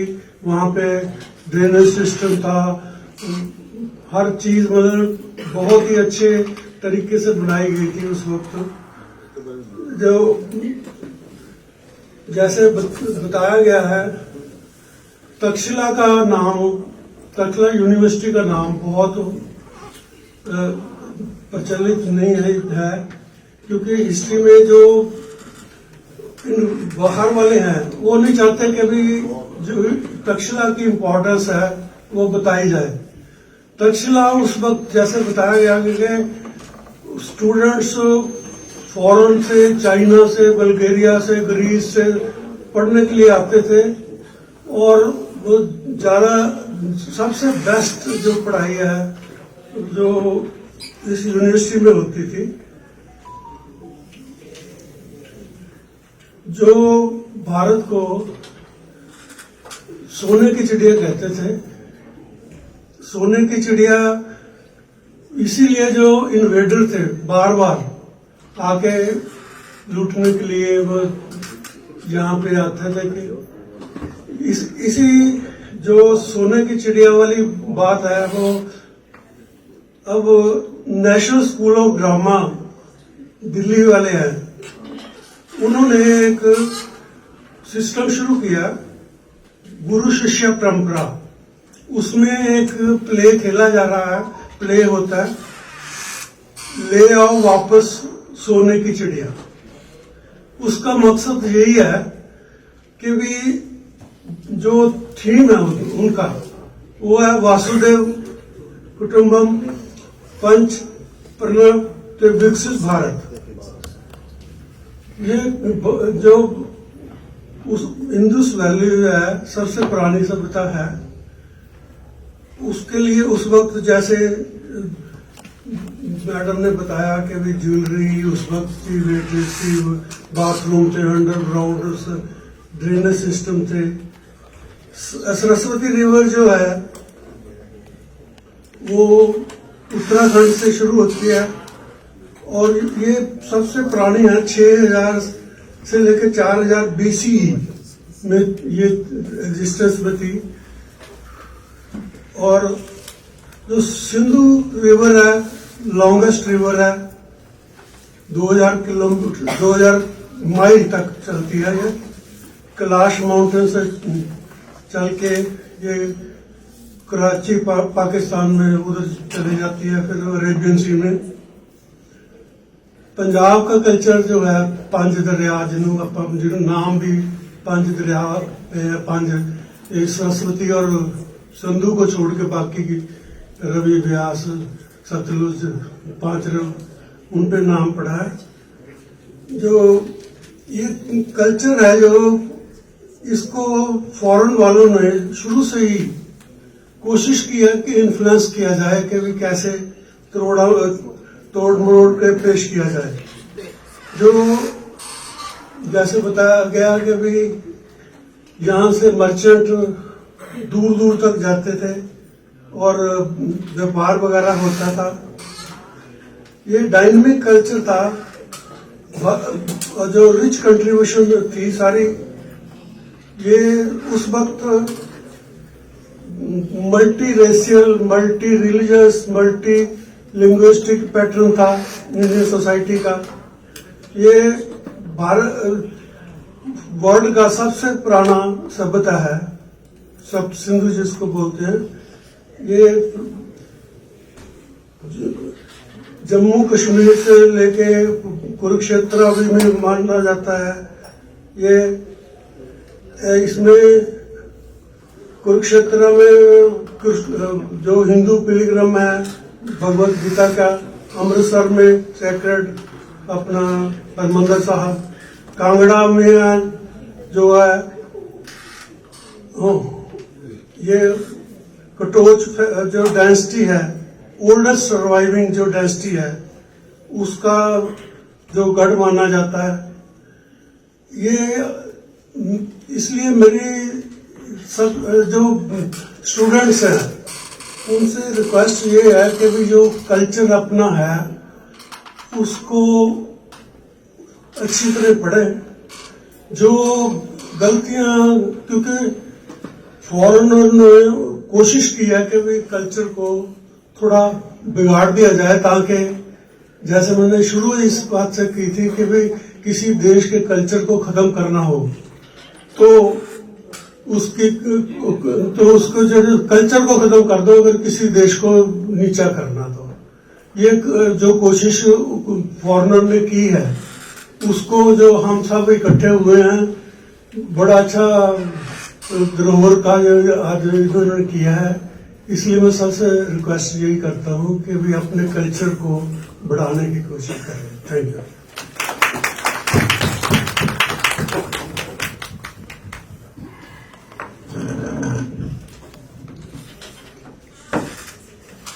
धन्यवाद केसी पुरी जी। आप लोगों का समय बचाते हुए मंच के अति सम्मानित लोगों के शुभ नामों का स्मरण दोबारा से नहीं करता हूं। मंच के सम्मुख भी जो अति विशिष्ट लोग बैठे हैं, केवल एक नाम श्री कांति मोहन जी बिल्कुल अंत में पीछे आके बैठे हैं, उनका थोड़ा सा परिचय भी आपको करा देना चाहता हूं। ये थापर कॉलेज से इंजीनियरिंग करने के बाद फिर एमटेक करने के बाद ये हरियाणा के टेक्निकल डिपार्टमेंट में जॉइंट डायरेक्टर के तौर पर रिटायर हुए और ब्रह्मचर्य का पालन कर रहे हैं। और इनके जो गुरुजी हैं जिनसे दीक्षित हैं ये, तो आपके पड़ोस में ही यहाँ बीड एक स्थान है हिमाचल में, वहाँ स्वामी विशुद्धानंद जी जिन्होंने 145 वर्ष में अपना शरीर छोड़ा। वास्तव में ये कारण है कि मैं उनका परिचय कराना चाहता था और उन्होंने जब शरीर छोड़ा तो मैं भी वहां जाकर के उनके शरीर के दर्शन कर पाया, उससे पहले भी मैं। तो ऐसे ऐसे महापुरुष हमारे देश में इस समय भी हम उनके दर्शन कर सकते हैं। केवल 2 साल अभी होने को हैं उनका शरीर छोड़े हुए। तो कांति जी के परिचय के बाद सुबह से लेकर और अभी तक 11 बजे से आप सब लोग बैठे हैं, तो आप सबसे ज्यादा तो धन्यवाद के पात्र आप हैं जो सुन ही रहे हैं। सुनना बहुत कठिन होता है, बोलना कंपैरेटिवली आसान होता है, और ये पेशेंस जो आपने दिखाई है उससे मैं निश्चित रूप से प्रभावित हूं। दूसरा अभी जो देखिए हमारे में एक तो वरिष्ठ व्यक्ति जो मुख्य अतिथि हैं, हमारे इस मुख्य वक्ता हैं इस अपने उसके सत्र के, सबसे ज्यादा लाइवली है वो सिंह साहब। और आर्मी के लोग मैंने बहुत कम देखे हैं जो कम लाइवली हों, नहीं तो वो इतने सीधे रह ही नहीं सकते। आप उनकी गर्दन कभी या पीठ कभी मुड़े ही नहीं देख सकते। हाजिर जवाबी और प्रसन्न रहना और सबको प्रसन्न रखना। मेरा आज उनसे शायद पहली बार ठीक तरीके से मिलना हुआ है। सबसे ज्यादा प्रभावित मैं हुआ हूं, अभी जो हमारे संचालन कर रहे थे तो उन्होंने कहा कि संतोष जी कुछ शब्द कहेंगे, तो मेरी समस्या हल हो गई, क्योंकि मैं बड़े ही तकलीफ में था कि इतना लोगों ने सुनाया है, इतना लोगों ने सुना है, और अब मैं भी सुनाना शुरू कर दूं तो शायद वो उठ के तो नहीं जाएंगे, शायद कुछ चले भी जाएं, मगर सबसे अच्छा हो गया कि मैं कुछ भी शब्द बोल दूं तो चलेगा। देखिए बहनों और भाइयों, सार की बात यह है कि जब तक हम अंदर से जागृत नहीं होंगे, केवल फिजिकल फीचर्स हमारे को जीवन में सोचना नहीं सिखाएंगे। छोटा सा उदाहरण देता हूं। मेरा छोटा बेटा लंदन में है। एक छोटे से जंगल के में से गुजर रहे थे हम। उसने कहा दादू, क्योंकि उस घर में परंपरा अभी भी हिंदी बोलने की है, उसने कहा दादू ये हम बॉडी को, डेड बॉडी को जला क्यों देते हैं? तो बालक होगा मुश्किल से 7-8 साल का। तो मैंने कहा यार बड़ा जबरदस्त सवाल कर दिया, अब इसको समझाना तो पड़ेगा। तो आज हमारे एक वक्ता विशेष रूप से कह रहे थे कि आपको लाइव एग्जाम्पल से समझाना पड़ेगा। लाइव केस स्टडी जो होती है उसका कोई मुकाबला नहीं होता। तो मैंने उसका, देखो बेटा इस सामने एक पौधा देख रहे हो? उन्होंने कहा हाँ। मैंने कहा इसकी एक टहनी तोड़ लाओ। टहनी तोड़ लाया। मैंने कहा इस टहनी को वापस लगा दो। दादू वापस कैसे लगेगी? मैंने कहा अपने पापा को कह दो, कोई आपकी टीचर होंगी उनको बताना कि इसको वापस लगाना है। ही हंसने लगा, नहीं टहनी नहीं लग सकती। मैंने क्यों नहीं लग सकती है? पता नहीं। मैंने कहा इसमें जो प्राण शक्ति थी, इसमें जो लाइफ थी, वो चली गई। और दुनिया के किसी साइंटिस्ट के पास, वैज्ञानिक के पास, बड़े आदमी के पास ये ताकत नहीं है कि वापस उसको जोड़ दे। तो कहने लगे अच्छा। तो मैंने कहा बताओ क्या चला गया उसमें से? तो उसने कहा हाँ आपके लाइफ चली गई। हाँ लाइफ चली गई। तो लाइफ कहां से आती है? तो मैंने कहा तुमने ईश्वर का नाम सुना है? ईश्वर, गॉड, कुछ भी कहो, ये शक्ति ईश्वर से आती है। उसको हम परमात्मा भी कहते हैं और इसमें जो थी उसको हम आत्मा भी कहते हैं। थोड़ा सा मैंने उसको मोटे तरीके से सोचने कहा कि अच्छा। तो मैंने कहा अब ये इसका मतलब ये क्या हो गया? ये पौधे का हिस्सा डेड हो गया। अब डेड हो गया तो क्या क्या होगा इसका? अब क्या करें इसको? कहने कुछ नहीं, सूख जाएगा, मिट्टी में मिल जाएगा। तो मैंने कहा धीरे धीरे इसमें, इस पौधे में, पत्ते में पानी है ना? कहता हाँ गीला है ये, इसमें पानी है, इसमें को थोड़ी सी ताकत भी है। कहते हाँ है। अब ये जब धीरे धीरे सूख जाएगा तो इसमें कोई ताकत कुछ नहीं रहेगा, तो इसमें कुछ शक्तियां हैं। हाँ इसमें कुछ ऊर्जा भी है। मैं लंबी स्टोरी में नहीं जाता। उसको मैंने समझाने की कोशिश की, उसको समझ में आ गया। मगर मैं अगर उसको ये बात बता पाया तो मैं वैज्ञानिक के नाते नहीं बता पाया।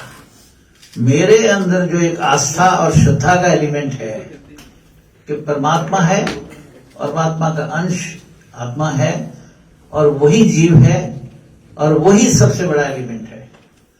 अब ये बात दिमाग में स्थापित हो जाना। अब अगली बात यह है कि क्या इस कॉन्सेप्ट को इस तरीके से कोई दुनिया की फिलॉसफी बताती है? हमारे यहां तो जनरेशन दर जनरेशन ईश्वर ने परंपरा बनाई हुई है कि अगर राम आए, कृष्ण आए, फिर जगत गुरु शंकराचार्य आ गए। और हमारे को तो पंजाब में तो समझना कोई कठिन है ही नहीं। सबसे लेटेस्ट हमारे गुरु नानक देव जी आ गए कि जिन्होंने फिर रिवाइज करके सबसे अच्छे तरीके से, सबसे सरल तरीके से जो ये ज्ञान है जिसको हम सनातन ज्ञान कहते हैं, उसको हमें समझा दिया। आनंद की बात यह है कि हमारे श्री गुरु ग्रंथ साहब में जिन संतों की वाणी है वो सारे गुरु नानक देव जी के बाद के नहीं है। 5-5, 6-6 साल पुराने भी हैं। अगर गुरु नानक देव जी को 550 साल हुए हैं तो 1100 साल पुराने संत भी उसके अंदर कोटेड है। क्यों? क्योंकि ये एक सनातन परंपरा है। उसका टाइमली इंटरप्रिटेशन, उसका टाइमली करेक्शन और उसकी टाइमली सदप्रेरणा, ये डालने के लिए हमारे महापुरुष, चाहे ईश्वर कहें, उनको किसी भी रूप में कहें, कुछ भी कहें, आपने आज जो ये विषय उठाया है वीरेंद्र गर्ग जी, मैं सच में बहुत प्रभावित हूं। ये बहुत जरूरी है कि इस देश की ये सनातन परंपरा बनी रहे, इसके प्रति आस्था बनी रहे। अब एक तो तरीका यह है कि अध्यात्म से समझें। दूसरा तरीका क्या है? जैसे भी हमारी बहन समझा रही थी तो वो बता रही थी कि भाई कितनी यहां पर रिसर्चेस हुई हैं। मैं आपको छोटा सा उदाहरण देता हूं। मैं थापर कॉलेज का पढ़ा हूं तो वहां एक हमारे कोलीग ने मुझे इंसिस्ट किया कि नहीं अभी टेक्निकल पेपर राइटिंग कॉन्टेस्ट हो रहा है, आप एक पेपर लिख के दो। मैंने बहुत अवॉइड किया। जब 3 दिन रह गए जमा करने के, फिर वो मेरे पास आ गए, कहने देखो मैंने सेक्रेटरीशिप ली थी, सोसाइटी का नाम था ethics and Indian philosophy society. आज पता नहीं एग्जिस्ट करती है नहीं करती थापर में। मुझे सूझा, मेरा दिमाग शुरू से इन चीजों में थोड़ा इन्वॉल्व रहता था। तो मैंने सोचा कि यार ये एंशिएंट हम बात करते हैं, सिविल इंजीनियरिंग मेरा विषय है, तो क्या एंशिएंट पास में सड़कें भी थी? तो मैंने अपनी ही लाइब्रेरी में, हमारी इतनी रिच लाइब्रेरी थी, 3-4 किताबें उठाई और पेन से लिख करके 4-5 पेज का एक आर्टिकल बना दिया, रोड्स इन एंशिएंट इंडिया। और मैंने तो बड़ा स्वाभाविक तरीके से कर दिया। जब वो इवैल्यूएशन के लिए गया तो हमारे जो डिपार्टमेंट थे वो मेरे पास आ गए लैब में, मिस्टर तनेजा ये आपने आर्टिकल खुद लिखा है? मैं आपको अज्ञानता की भी जानकारी दे रहा हूं, गैर जानकारी की भी आपको जानकारी दे रहा हूं कि वो मेरे बड़े सीनियर प्रोफेसर थे। मैंने कहा हाँ सर खुद लिखा है। यानी किताबें कहाँ से ली हैं? अब मैंने कहा एक्सपोज हो गए, क्योंकि किताबें तो मेरी अपनी लाइब्रेरी थी। मैंने सर हमारी लाइब्रेरी में पढ़ी हैं तीनों चारों मैंने जो उसमें रेफरेंस दी हैं। तो उन्होंने देखा और मेरी किस्मत अच्छी थी, बिना काम किए फर्स्ट आ जाना था, तो फर्स्ट आ जाता है कभी कोई विद्यार्थी, कम से कम पढ़ने वाला भी। तो मुझे उससे लगा कि हमारे देश में ही बहुत सारा ज्ञान छुपा पड़ा है। हमारे को अगर फुर्सत है और हमारे को प्रेरणा है, तो जो ये हमारे प्रधानमंत्री इस समय लगे हुए हैं ना कि विश्व गुरु पहुंचाएंगे, बनाएंगे, अब दुनिया भर में डंका बजाया जा रहा है। वो इतना जोर से डंका बज रहा है। अब ये आबू धाबी में इतना बड़ा मंदिर बन जाना, ये एक छोटी घटना नहीं है, ये बहुत बड़ी सो घटना है। और अगर आपने कल परसों ध्यान से सुना हो तो उन्होंने सबके जुम्मे जो उसने कहा कि कौन इस मंदिर में क्या क्या काम करेगा, तो मेरा तो फख्र से सीना चौड़ा हो गया जब उन्होंने कहा कि ये जो लंगर की परंपरा है ये हमारा सिख समाज संभालेगा। इस देश में अगर हमें इस देश को आगे लेके जाना है, इस देश की परंपराओं से जोड़ना है और इस देश का डंका हमें विश्व में बजाना है, तो ये जो कॉन्टिन्यूटी है इसको हमें रियलाइज करना पड़ेगा। और इसके लिए इतना है, कहने के लिए इतना है, मैं 1987 के फरवरी में ये जो एक यूनिवर्सिटी है ऑक्सफोर्ड और दूसरी है कैम्ब्रिज में घूम रहा था, तो वहां एक वॉकिंग टूर था। तो जो पाथवे थी उसमें ईंटों की जैसे पाथवे होती है जमाने की, आज भी आपको गांव में मिल जाएगी कि ईंटों की होती बनी हुई। तो उस पर मैं चल रहा था, तो जगदीश सिंह जी मुझे कहने लगे कि यार देखो ना इन्होंने इसको, मैंने कहा हाँ ये लिखते हैं, ये कंजर्वेशन कॉन्सेप्ट है। अब देखिए एक शब्द, मोटा मोटा शब्द यूज करके वो कैसे अपने आप को संभालते हैं कि हमारी कंजर्वेशन कॉन्सेप्ट है कि हम इस पाथवे को ऐसा ईंटों वाला ही रखेंगे और वॉकिंग पाथवे रखेंगे इसको। वो बड़ा एक दरवाजा था, जैसे आपने कभी गांव में या कहीं आपने वो ये बड़े बड़े जो दुर्ग हैं हमारे वहां देखा होगा, हाथी भी अगर मारे तो दरवाजा नहीं टूटेगा, कीलें लगी होंगी, ऐसे ऐसे बड़े बड़े पुराने दरवाजे होते थे, वो भी मेंटेन कर रहे थे। और 1865 का पहला जो उस हॉस्टल का वार्डन था, 1865, और मैं आपसे बात कर रहा हूं 1986, उन सब पे नाम लिस्टेड थे। पहला वार्डन नहीं था, दूसरा था, तीसरा था, चौथा था, सब प्रिजर्व किए हुए थे। उन लोगों का इतना भी किया हुआ है ना, तो उन्होंने इतना उसको बढ़िया डॉक्यूमेंट किया हुआ है, इतना एस्टैब्लिश किया हुआ है, इतना उसका प्रचार किया हुआ है, और फिर आखिर आधी दुनिया पर राज करते रहे तो गोरे तो गोरे होते हैं। मेरा कहने का भाव ये है, ठीक है, आज हमारे कलसी जी ने एक आपको चित्र दिखाया था, बहुत अच्छा दिखाया था कि इतना सा तो लाल है पूरी हिस्ट्री का, जो हमारी हिस्ट्री दिखाई थी, जो लोग पहले सत्र में थे, कि इतना सा पीरियड तो हमारा ब्रिटिशर्स का है, 150-200 साल का पीरियड, और 500-600 साल का पीरियड जो है ये हमारा मुगलों का है। और हम जो पढ़ाते हैं वो पूरे मुगल, पूरे ब्रिटिशर, और हमारा इतिहास कितना है, तो शायद ही कुछ देशों में हम ये कहेंगे कि प्राचीन इतिहास होता होगा। हमारे यहाँ जो प्रोफेसर बैठी हैं ये प्राचीन की इतिहास की प्राध्यापिका हैं। कितने देशों में प्राचीन इतिहास की क्योंकि प्राचीन इतिहास ही ढूंढना बड़ा मुश्किल है, बहुत सारे देशों में ये तो थोड़े नाम लिए जाते हैं, और जितना बड़ा हमारा इतिहास है उसकी तो कोई सीमा ही नहीं है। वास्तव में अपने बड़प्पन का हमें ज्ञान जो हटता जा रहा है और जो अगली पीढ़ी से हटता जा रहा है, मेरा सबसे बड़ा चिंता का विषय ये है। आज का जो सेमिनार है, हमारे जनरल साहब ने भी जिस तरीके से सारी बातों को स्पष्ट किया, हमारे धर्मपाल जी ने जिस तरीके से स्पष्ट किया, हमारे पीछे आदर्श गोयल जी आए थे, उन्होंने जितना बढ़िया स्पष्ट किया, हमारे पुलिस साहब ने स्पष्ट किया, मैडम ठाकुर ने किया, तो कितने चार्ज ये सब के सब लोग थे, इनके अंदर से आवाज निकल रही थी। अगर आप लोगों ने महसूस किया हो, ये किताब नहीं पढ़ रहे थे, अभी जब बहन जी हमारी बता रही थी तो मुझे लग रहा था वाह कितनी बार इन्होंने कह दिया कि डबल फ्लैमिश, मैं भी सिविल इंजीनियर हूं, single Flemish band, double Flemish bond और दूसरा इंग्लिश डबल सिंगल, तीन ही बॉन्ड पढ़ते रहते हैं। उन्होंने कहा हरप्पन बॉन्ड कहना चाहिए। वास्तव में बॉन्ड तो वो हरप्पन और डबल फ्लैमिश में कोई फर्क ही नहीं है। ईंटें जिस तरीके से लगाई जाती हैं उसके अंदर, एक छोटा सा उदाहरण दे खत्म करूंगा बात को। जब मैं 86 में फरवरी में कैम्ब्रिज के वॉकिंग टूर पे घूम रहा था तो मैंने उनसे कहा यार देखो ना ये साल 100-150 साल की ये तो कम से कम पाथवे होगी ना जिसपे हम चल रहे होंगे। क्या बढ़िया पाथवे है, कितनी बढ़िया ईंटें हैं। जगदीश जी ने कहा कभी तुम नालंदा गए हो?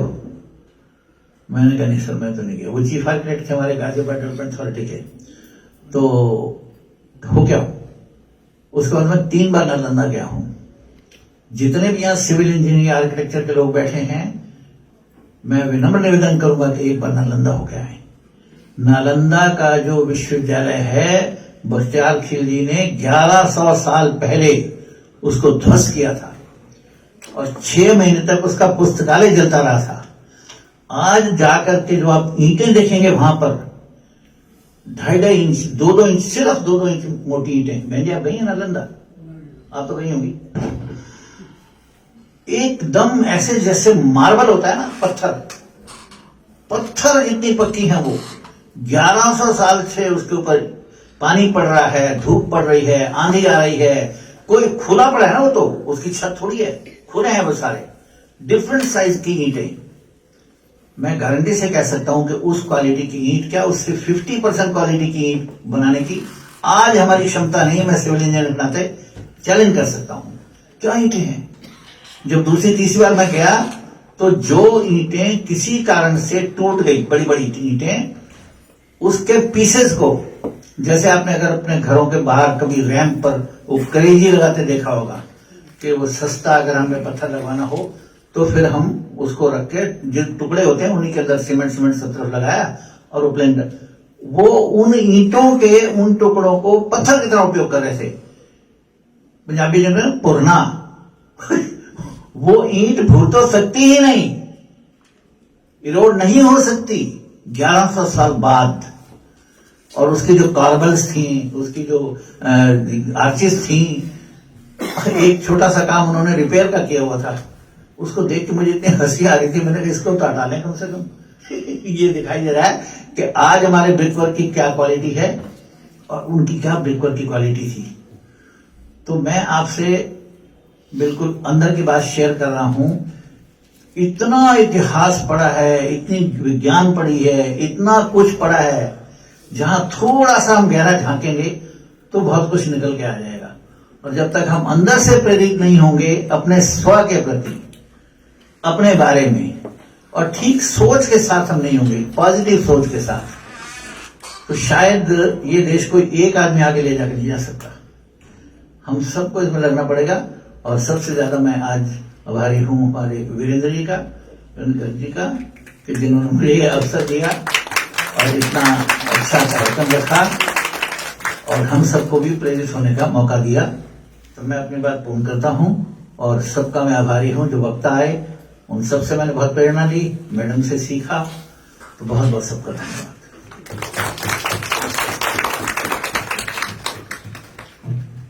कुशल प्रशासक और decorated military officers, madam professor Renu Thakur जैसे शिक्षाविद, केसी पुरी सर जैसे रिटायर्ड हाई कोर्ट जस्टिस, तो इतना सारा जो सागर है वो एक छोटी सी गागर में समाना इस 2 घंटे में तो पॉसिबल नहीं था। तो इस दौरान मेरी वजह से जैसे लेफ्टिनेंट जो सर हैं और बाकियों को भी जो अपना टाइम कट करना पड़ा उसके लिए सॉरी, क्योंकि मुझे ये आदेश था। और आप सब समझ सकते हैं जिसने ये सारा सेशन अटेंड किया है कि कितना मुश्किल है इतनी सारी बातों को, क्योंकि ये उद्गार है। आप इस बात को समझिए, जितने भी लोग इस समय स्टेज पर बैठे हैं, कितने सालों से वो सब कुछ इन्होंने वो समाया अपने अंदर, और आज इस लिटरेचर फेस्ट के माध्यम से इन्हें मौका मिला कि वो बात कर सकें कि हम अपना इंडिया खुद क्लेम करें। और अगर आप इस बात को भी समझे कि मैं अक्सर बात किया करता, गर्ग सर से भी मैं हमेशा कहा करता कि मुझे बहुत दुख होता है कि जब मैं अपने बच्चे को वो हिस्ट्री की किताबें पढ़ूंगा जो हम पढ़ के आए, कि कोई भी मंगोल से, टर्की से उठ के आता और हमें मार पीट के हम पे रूल करके जाता है कि हम ये हिस्ट्री पढ़ा रहे हैं, हम वो हिस्ट्री नहीं पढ़ा रहे जो ग्लोरीफाइड हिस्ट्री है। तो इट्स अ नीड, जैसे मैम ने भी कहा। तो अपनी बात को आगे बढ़ाते हुए हम सप्त सिंधु लिटरेचर फेस्ट 2024 में हमने शुरुआत करी है सप्त सिंधु शिरोमणि अवार्ड्स देने की। तो आज के सप्त सिंधु शिरोमणि अवार्ड्स के लिए मैं चाहूंगा कि संतोष तनेजा जी ये अवार्ड्स दें और बाकी सभी गणमान्य व्यक्ति जो मंच पर हैं वो उनको उनके साथ हैं।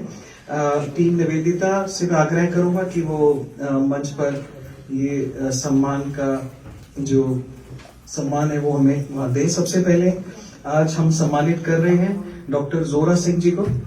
डॉक्टर जोरा सिंह जी एक शिक्षाविद हैं और चांसलर है देश भगत यूनिवर्सिटी के पंजाब में।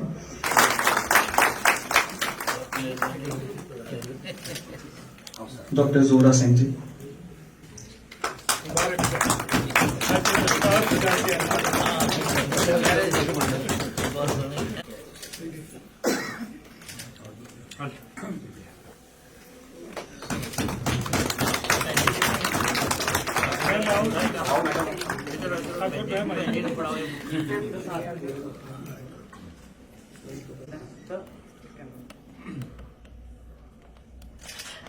अब मैं आग्रह करूंगा सरदार रविंदर पाल सिंह जी जो कि को फाउंडर हैं and executive director, lieutenant general K J Singh ji जिसे आप बात कर रहे थे कि म्यूजियम्स बनाने की और हेरिटेज अगली वाली जनरेशन को देने के लिए, तो इसीलिए रविंदर पाल सिंह जी ने 75 million pages of Punjab culture and heritage को स्कैन कर और अगली आने वाली जनरेशन के लिए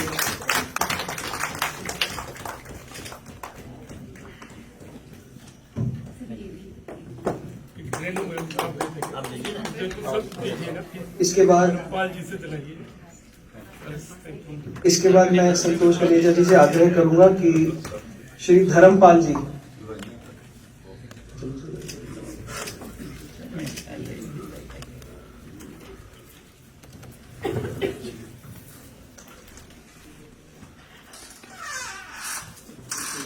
श्री संतोष कलेजा जी धर्मपाल जी को सम्मानित करेंगे।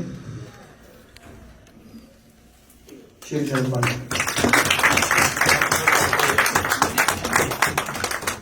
इनके बाद लेफ्टिनेंट जनरल केजे सिंह जी। आपकी किताब अच्छा, ओके ओके।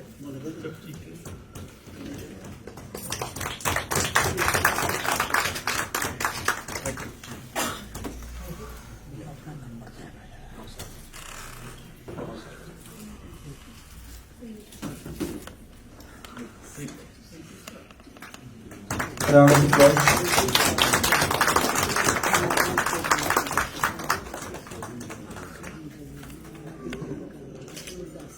इनके बाद जस्टिस केसी पुरी जी।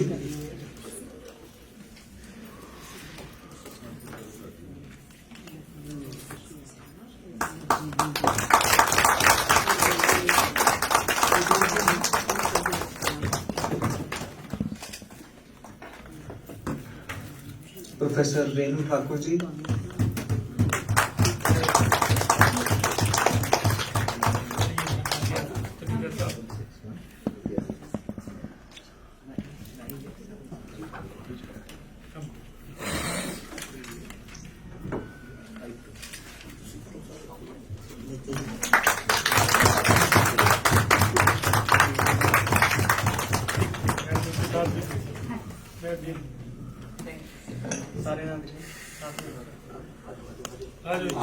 टीम निवेदिता सबसे लास्ट में परम आदरणीय संतोष तनेजा जी।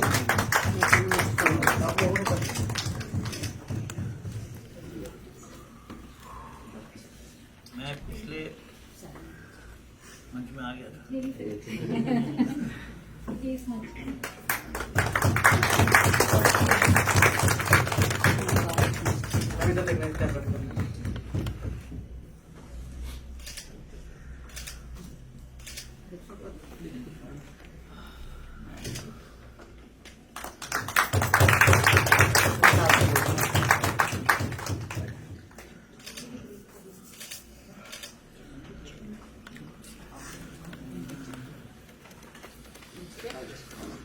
आप सभी गणमान्य व्यक्तियों का धन्यवाद। अब मैं वोट ऑफ थैंक्स के लिए कल्याणी जी को मंच पर आमंत्रित कर लूं। And thought leaders, Lieutenant General KJ Singh sir, Shri Dhanampal sir, and Dr. Renu Thakur ma'am for such comprehensive talks. I'm sure everyone sitting here must have benefited immensely from them. Esteemed gratitude to our guest of honor, former Justice K.C. Puri sir, for his valuable inputs. We are grateful to you for your insights. Congratulations once again to our revered awardees. And of course, no event is complete as we have our delegates sitting here with us. And last but not the least, a heartfelt appreciation for this session to our proactive team, our moderator, Mr. Mohit Verma, social media handler, Mr. Shreyas and his team, our press and organizing members of Nivedita for such systematic execution of this session. You are requested to be sitting here for the next session, which we are going to start shortly. Thank you.